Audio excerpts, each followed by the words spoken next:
friends, welcome back to my channel Legal Knowledge. இன்னைக்கு இந்த வீடியோல place of suing பத்தி தான் இந்த வீடியோல பார்க்க போறோம். சோ வீடியோக்குள்ள போறதுக்கு முன்னாடி என் சேனலை நீங்க subscribe பண்ணலனா மறக்காம subscribe பண்ணுங்க. இப்போ நம்ம வீடியோக்குள்ள போலாம். Place of suing அப்படினா என்னன்னா first எந்த ஒரு சூட் வந்து ஃபைல் பண்றதா இருந்தாலும் அத எந்த இடத்துல கொண்டு போய் ஃபைல் பண்ணனும் அப்படிங்கற டவுட் நம்ம எல்லாருக்குமே வரும். சோ அந்த டவுட்டை கிளியர் பண்றதுக்கான ப்ரொசீஜர்ஸ் தான் இந்த சிவில் ப்ரொசீஜர்க்குள்ள செக்ஷன் 15ல இருந்து 21 வரைக்கும் டிஃபைன் பண்ணிருக்காங்க. அத தான் நம்ம இந்த வீடியோல ஃபுல்லா பார்க்க போறோம். பிளேஸ்னாலே அந்த முதல்ல ஃபர்ஸ்ட் இம்பார்ட்டண்டா பார்க்க வேண்டியது jurisdiction தான். ஸோ jurisdiction பற்றி நம்ம ஆல்ரெடி ப்ரீவியஸ் வீடியோவில் நிறைய வாட்டி jurisdiction பற்றி பார்த்தாச்சு. அதோடக்கான செப்பரேட் வீடியோவும் நம்ம சேனலில் இருக்குது. ஸோ இந்த வீடியோவிலே நம்ம jurisdiction வச்சு தான் இந்த பிளேஸ் ஆஃப் சூவிங்கையும் நம்ம பார்க்க போகிறோம். ஃபர்ஸ்ட் வந்து செக்ஷன் 15ல் வந்து பெக்யூனரி jurisdiction வச்சு பிளேஸ் ஆஃப் சூவிங் சொல்கிறாங்க. அதாவது எந்த ஒரு சூட் ஃபர்ஸ்ட் ஃபைல் பண்ணுறதா இருந்தாலுமே அதை ஃபர்ஸ்ட் வந்து நம்ம எங்கே ஃபைல் பண்ணணும்னா லோவஸ்ட் கிரேடில் இருக்க கோர்ட்டில் இருந்து தான் வந்து அந்த சூட்டை வந்து நம்ம இனிஷியலாக கொண்டு போய் ஃபைல் பண்ணி அங்கேருந்து தான் நம்ம கேஸை ஆரம்பிக்கணும். எடுத்தெடுப்புலேயே வந்து ஹை கிரேடில் இருக்க கோர்ட்டில் வந்து நம்ம கேஸை கொண்டு போய் ஃபைல் பண்ணக்கூடாது. ஸோ இங்கே இந்த லோவஸ்ட் கிரேடில் இருக்க கோர்ட் எதுன்னு பார்த்தோன்னா ஸ்மால் காசஸ் கோர்ட். இந்த ஸ்மால் காசஸ் கோர்ட்டோட பெக்யூனரி லிமிட் எவ்வளோனா 50,000 rupees. 50,000 லிமிட்டில் வரைக்கும் இருக்க கேஸ் வந்து இந்த ஸ்மால் காசஸ் கோர்ட்டில் ஃபைல் பண்ணிக்கலாம். அதுக்கு மேல்பட்டு அதாவது 50,001 ரூபி இருந்தால் கூடவுமே அதுக்கு அடுத்த லெவலில் இருக்க கோர்ட்டில் தான் கொண்டு போய் வந்து கேஸை ஃபைல் பண்ண முடியும். இந்த பெக்யூனரி அப்படின்றது வந்து இந்த மணி வேல்யூவை வச்சு வந்து அந்த பிளேஸ் ஆஃப் சூவிங்கை வந்து டிசைட் பண்ணுறாங்க. ஸோ அதனால தான் இந்த இடத்துல அந்த பெக்யூனரி jurisdiction வந்து என்டர் ஆகுது. நெக்ஸ்ட் வந்து இந்த மோட் ஆஃப் வேல்யூவேஷன், அதாவது இந்த பெக்யூனரி லிமிட், அதாவது இந்த மணி வேல்யூ வந்து யார் டிசைட் பண்ணுவாங்க அப்படின்னு பார்த்தோன்னா பிளெயின்டிஃப் தான் வந்து இந்த மணி வேல்யூ வந்து டிசைட் பண்ணுறாங்க. அதாவது அந்த பிளெயின்டிஃப் வந்து அந்த பிளெயிண்ட்டை டிராஃப்ட் பண்ணும்போது அந்த கேஸ் அவங்க அதாவது அந்த டிஃபெண்டன்ட் கிட்டேருந்து எவ்வளோ அமௌண்ட்டை ரெக்கவர் பண்ணணும் அப்படின்றத வச்சு தான் வந்து இந்த மணி வேல்யூவை வந்து டிசைட் பண்ணி அந்த பிளெயிண்ட்டில் என்டர் பண்ணுறாங்க. அந்த அமௌண்ட் அந்த பிளெயிண்ட்டில் இருக்க அந்த அமௌண்ட்டை வச்சு தான் வந்து அந்த பெக்யூனரி jurisdiction கீழே வர அந்த jurisdictionனை நம்மளால் அனலைஸ் பண்ண முடியும். இன்கேஸ் ஸ்மால் காசஸ் கோர்ட்டில் ஃபைல் ஆக வேண்டிய கேஸ் வந்து சிட்டி சிவில் கோர்ட்டில் ஃபைல் ஆகிடுச்சு அப்படின்னா வந்து ஃபைல் ஆகி அந்த கேஸ்க்கான டிகிரியும் பாஸ் ஆகிடுச்சுன்னா அந்த கேஸோட டிகிரி வந்து இன்வேலிடாக ஆகாது. அண்ட் அதையே ரீசனாக வச்சு எந்த ஒரு பிளெயின்டிஃப்மே வந்து அந்த பிளெயிண்ட்டில் டிராஃப்ட் பண்ணுற அந்த அமௌண்ட் வந்து அதிகமாக்கியோ இல்லை கம்மி பண்ணியோ வந்து போடக்கூடாது.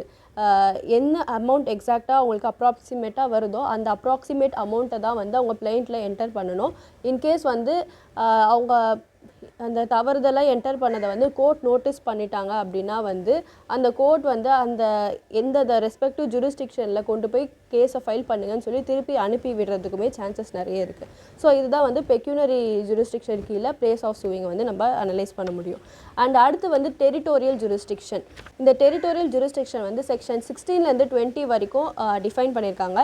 இந்த டெரிட்டோரியல் jurisdiction கீழே என்னென்ன சூட்லாம் வருது அப்படின்றத நம்ம டைப்ஸாக பார்க்கலாம். ஃபர்ஸ்ட் வந்து suit in respect of immovable property. இந்த இம்மூவபிள் ப்ராப்பர்ட்டியை டீல் பண்ணுறது வந்து செக்ஷன் 16லேருந்து 18. இந்த செக்ஷன் 16 என்ன சொல்லுது அப்படின்னா இம்மூவபிள் ப்ராப்பர்ட்டி, அதாவது ஒரு இடத்துலேருந்து இன்னொரு இடத்துக்கு நகர்த்தி கொண்டு போக முடியாத ஒரு சொத்து தான் வந்து இம்மூவபிள் ப்ராப்பர்ட்டி அப்படின்னு நம்ம சொல்லுவோம். ஸோ அந்த இம்மூவபிள் ப்ராப்பர்ட்டி வந்து பிளேஸ் சூவிங் எங்கன்னா அதாவது அந்த ப்ராப்பர்ட்டி எங்கே சிச்சுவேட் ஆகியிருக்கோ அந்த இடத்துல தான் வந்து அங்கே இருக்க லோக்கலில் இருக்க jurisdiction இருக்க கோர்ட்டில் தான் கொண்டு போய் அந்த ப்ராப்பர்ட்டிக்கான சூட்டை வந்து நம்ம ஃபைல் பண்ண முடியும். அதுதான் வந்து இந்த செக்ஷன் 16ல் வந்து சொல்லியிருக்காங்க. இந்த இம்மூவபிள் ப்ராப்பர்ட்டிக்கில் என்னென்ன மாதிரி கேசஸ் எல்லாம் வரும் அப்படின்றத பார்க்கலாம். ஃபர்ஸ்ட் வந்து ரெண்டல் கேசஸ் வந்து இந்த ரெண்ட் ரெக்கவரி பண்ணுற மாதிரியான கேசஸ் வந்து இம்மூவபிள் ப்ராப்பர்ட்டி கீழே வரும். அண்ட் ரெண்டாவது வந்து பார்ட்டிஷன், சொத்து பிரிக்கிறது, அந்த இம்மூவபிள் ப்ராப்பர்ட்டி வந்து பிரிக்கிறது பார்ட்டிஷன் பண்ணுற மாதிரியான கேசஸும் வரும். அண்டு மூணாவது வந்து அடமானம் வைக்கிறது, மார்ட்டிகேஜ், அந்த மார்ட்டிகேஜை வந்து மீட்டு எடுக்கிறதா இருக்கட்டும் இல்லை அந்த மார்ட்டிகேஜ் வந்து சேல் பண்ணுறதா இருக்கும், அந்த மாதிரியான கேசஸ்மே வந்து இந்த இம்மூவபிள் ப்ராப்பர்ட்டி கீழே வரும். அண்டு அடுத்து வந்து காம்பன்சேஷன். இப்போ சப்போஸ் வந்து அந்த இம்மூவபிள் ப்ராப்பர்ட்டியில் வந்து ஏதோ ஒரு ராங் வந்து நடந்துருச்சு, இல்லை ஏதோ ஒரு டேமேஜ் வந்து காஸ் ஆகிடுச்சுன்னா அந்த டேமேஜ்க்காகவோ இல்லை அந்த ராங்காகவோ காம்பன்சேஷன் வந்து அந்த டெஃபினன்ட் கிட்ட வந்து கிளைம் பண்ணுற மாதிரியான கேசஸ்மே வந்து இந்த இம்மூவபிள் ப்ராப்பர்ட்டி கீழே தான் ஃபைல் ஆகும். மூவபிள் ப்ராப்பர்ட்டி பற்றி பார்த்தாச்சு. ரெண்டாவது வந்து மூவபிள் ப்ராப்பர்ட்டி. இது என்ன சொல்கிறாங்கன்னா இதை வந்து செக்ஷன் 19ல் டிஃபைன் பண்ணுறாங்க. இதை வந்து it has been said movable properties follows a person, அதாவது மொபிலியா செக்யூண்டர் பர்சோனம் அப்படின்னு சொல்லி இதை டிஃபைன் பண்ணுறாங்க. இதுக்கான மீனிங் என்னென்னா இதை ஏன் ஃபாலோஸ் த பர்சன் அப்படின்றாங்கன்னா அதாவது இப்போ இந்த கேஸ்க்கான jurisdiction வந்து அந்த பர்சன் அந்த பிளெயின்டிஃப் தான் வந்து டிசைட் பண்ண முடியும். எப்படி அப்படின்னா வந்து மூவபிள் ப்ராப்பர்ட்டி அப்படின்னா வந்து ஒரு இடத்துல வந்து இன்னொரு இடத்துக்கு நகரக்கூடிய ஒரு ப்ராப்பர்ட்டி. ஸோ இந்த மாதிரியான கேசஸில் வந்து ஒன்று அந்த டேமேஜஸ், அதாவது அந்த ராங் நடந்த இடத்துல வர ஜூரிஸ்டிக்ஷன்லேயும் அந்த கேஸ் ஃபைல் பண்ணலாம். அப்படி இல்லைன்னா வந்து அந்த டிஃபெண்டன்ட் தங்கியிருக்க அந்த டிஃபெண்டன்ட் ரிசைட் ஆகியிருக்க இடமாட்டும், இல்லை அந்த டிஃபெண்டன்ட் வந்து அவங்களோட பிஸ்னஸ் பார்க்குற இடமாட்டும், அந்த மாதிரியான இடத்துலையும் வந்து இந்த ஜூரிஸ்டிக்ஷனில் வர கோர்ட்லேயும் வந்து இந்த கேஸை ஃபைல் பண்ணலாம். ஸோ அதனால தான் இந்த 2 இடத்துல எந்த இடத்துல வேணாலுமே அந்த பிளெயின்டிஃப் வந்து கேஸை கொண்டு போய் ஃபைல் பண்ண முடியுன்றதுனால தான் இதை மூவபிள் ஃபாலோஸ் த பர்சன், அதாவது மொபிலியா செக்யூரிட்டி பர்சனம் அப்படின்னு சொல்கிறாங்க. ஃபார் எக்ஸாம்பிள் இப்போ ஏபி அப்படின்னு 2 பர்சன் இருக்காங்க. இந்த ஏ அப்படின்ற பர்சன் வந்து டெல்லியில் இருக்காங்க அண்ட் பி என்ற பர்சன் வந்து கொல்கட்டாவில் இருக்காங்க.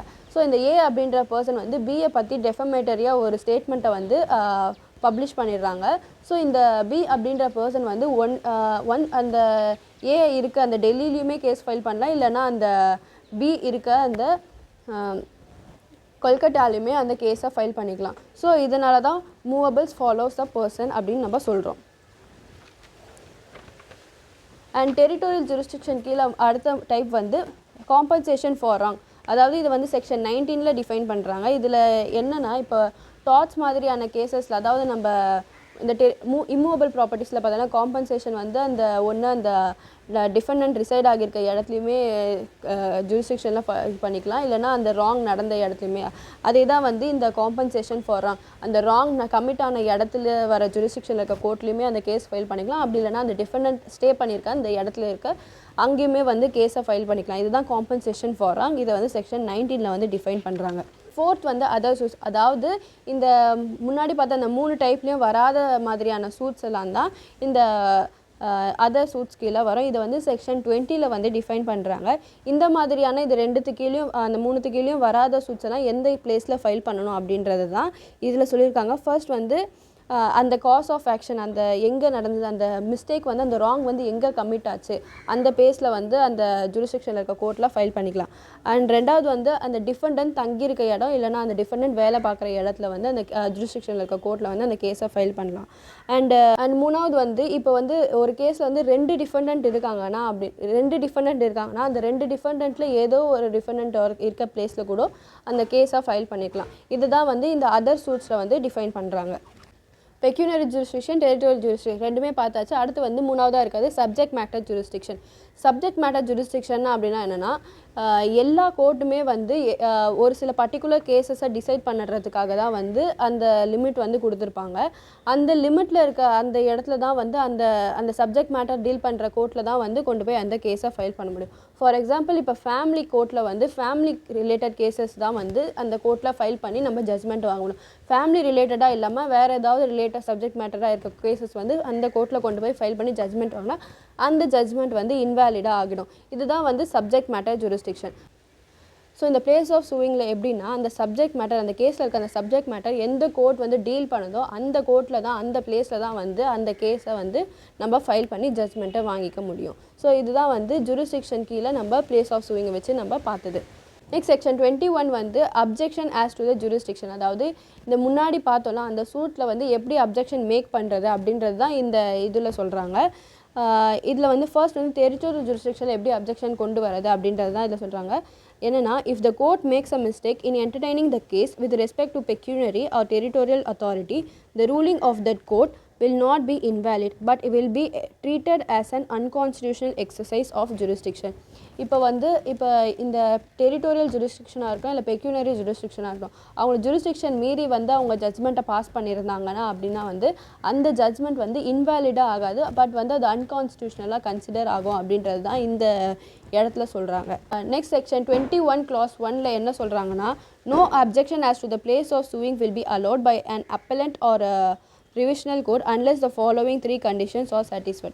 இந்த செக்ஷன் 21 கீழே 21 clause 1 கீழே கொடுத்துருக்க இந்த 3 கண்டிஷனுமே ஃபில் பண்ணாதான், சாட்டிஸ்ஃபை பண்ணாதான் வந்து அப்ஜெக்ஷன் வந்து பாஸ் பண்ண முடியும் அப்படின்றது தான் இந்த செக்ஷன் 21 clause 1ல் வந்து சொல்லியிருக்காங்க. அந்த 3 கண்டிஷன் என்னென்னா, the objection was taken in the court of first instance.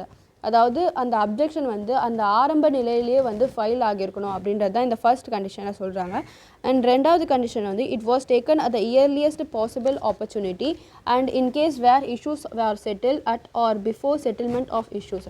அதாவது ஆஸ் சூன் ஆஸ் பாசிபிள் எவ்வளோ சீக்கிரம் முடியுமோ அந்த இஷ்யூ வந்து செட்டில் ஆகிறதுக்கு முன்னாடி எவ்வளோ சீக்கிரம் முடியுமோ அவ்வளோ சீக்கிரம் வந்து அந்த அப்ஜெக்ஷன் வந்து பாஸ் பண்ணிக்கணும். இதுதான் வந்து ரெண்டாவது கண்டிஷன். மூணாவது கண்டிஷன் என்னன்னா there has been a consequent failure of justice. அதாவது அந்த கேஸோட டிகிரியாக இருக்கட்டும் ஜட்ஜ்மெண்ட்டாக இருக்கும் அதில் வந்து ஜஸ்டிஸ் வந்து மிஸ் ஆகிடுச்சு, அந்த கேஸ்க்கான ஜஸ்டிஸ் வந்து அந்த ஜட்ஜ்மெண்ட்டில் கொடுக்கல அப்படின்ற பட்சத்தில் தான் வந்து இந்த கண்டிஷன்ஸ் எல்லாம் சாட்டிஸ்ஃபை பண்ணியிருந்தால் மட்டும்தான் வந்து அப்ஜெக்ஷன் வந்து இந்த 2 இடத்துலையும் வந்து பாஸ் பண்ண முடியும்.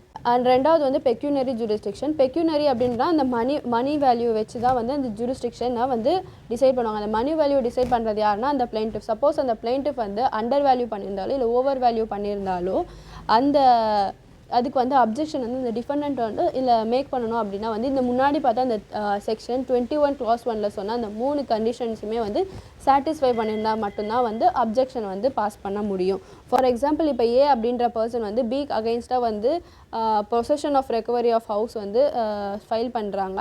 இந்த கேஸோட வேல்யூ வந்து 8,000 rupees வந்து அந்த பிளைன்டிஃப் வந்து அந்த பிளைண்ட்டில் கொடுத்துருக்காரு. இதை வந்து சி அப்படின்ற கோர்ட்டில் வந்து ஃபைல் பண்ணியிருக்காங்க. அந்த சி கோர்ட்டுக்கான லிமிட் வந்து 10,000 rupees இருக்க வரைக்குமான கேஸை வந்து டீல் பண்ண முடியும். பட் அந்த லேண்ட் அந்த ப்ராப்பர்ட்டியோட ஒர்த் வந்து 12,000 rupees. இந்த இடத்துல வந்து இந்த பி வந்து எந்த ஒரு அப்ஜெக்ஷனுமே ஃபைல் பண்ணலை அண்ட் வந்து அந்த கேஸ்க்கான டிகிரியுமே பாஸ் ஆகிடுச்சு. அந்த பாஸ் ஆனதுக்கு அப்புறமேட்டு வந்து அந்த டிஃபெண்டன்ட் வந்து அப்ஜெக்ஷனை கொண்டு போய் அப்பலண்ட் கோர்ட்டில் வந்து ஃபைல் பண்ணாங்கன்னா அந்த அப்பலண்ட் கோர்ட் வந்து அந்த அப்ஜெக்ஷனை வந்து எடுத்துக்க மாட்டாங்க. ஸோ இதுதான் வந்து objection to the pecuniary jurisdiction. And மூணாவது வந்து objection as to the subject matter of jurisdiction. இதுக்கு முன்னாடி பார்த்த அந்த 2 டைப்லேயும் வந்து ஜூரிஸ்டிக்ஷன் மிஸ் ஆகியிருந்தாலுமே வந்து அந்த கொடுத்த ஜட்ஜ்மெண்ட் வந்து நல்லிட்டியே ஆகாது. பட் வந்து சப்ஜெக்ட் மேட்டர் ஜூரிஸ்டிக்ஷன் வந்து அந்த ஜூரிஸ்டிக்ஷன் மீறி வேறு ஒரு கோர்ட்டில் ஃபைல் ஆகி வந்து ஜட்ஜ்மெண்ட் பாஸ் ஆகியிருந்தால் அந்த ஜட்ஜ்மெண்ட் வந்து நல்லா கன்சிடர் பண்ணிடுவாங்க. அந்த ஜட்ஜ்மெண்ட்டுக்கான எந்த ஒரு அப்பீல் ஆகட்டும் இல்லை ரிவிஷன் இல்லை ரிவ்யூ எல்லாத்தையுமே வந்து அக்செப்ட் பண்ணிக்கலாம். அதுக்கான அப்ஜெக்ஷன் வந்து அக்செப்ட் பண்ணிக்கலாம் அப்படின்றது தான் வந்து இந்த செக்ஷனில் சொல்கிறாங்க. அண்ட் இதில் வந்து செக்ஷன் 21A என்ன சொல்லுதுன்னா பார் ஆஃப் த சூட்டை வந்து தடை பண்ணுறாங்க. எந்த இடத்துல அப்படின்னா வந்து இந்த செக்ஷன் 21ல் அப்ஜெக்ஷன் மேக் பண்ண முடியாத பட்சத்தில் வந்து அந்த கேஸ்க்கான திருப்பி ஏதோ ஒரு கோர்ட்டில் வந்து கொண்டு போய் கேஸை ஃபைல் பண்ணுறதா இருக்கணும், இல்லை அந்த கேஸ்க்கான ரிவிஷனை ஃபைல் பண்ணுறதா இல்லை அப்பீல் ஃபைல் பண்ணுறது அந்த மாதிரி எதையுமே வந்து திருப்பி அகைன் வந்து ஃபைல் பண்ண முடியாமல் இருக்கிறதுக்காக தான் வந்து இந்த செக்ஷன் 21A வந்து கொண்டு வந்திருக்காங்க பார் ஆஃப் த சூட். ஸோ இவ்வளோ தான் வந்து பிளேஸ் ஆஃப் சுவிங் பற்றி நம்ம டீட்டெயிலாக பார்த்தாச்சு. நெக்ஸ்ட் வீடியோவில் நல்ல டாப்பிக்கோடு உங்களை பார்க்குறேன். தேங்க்யூ.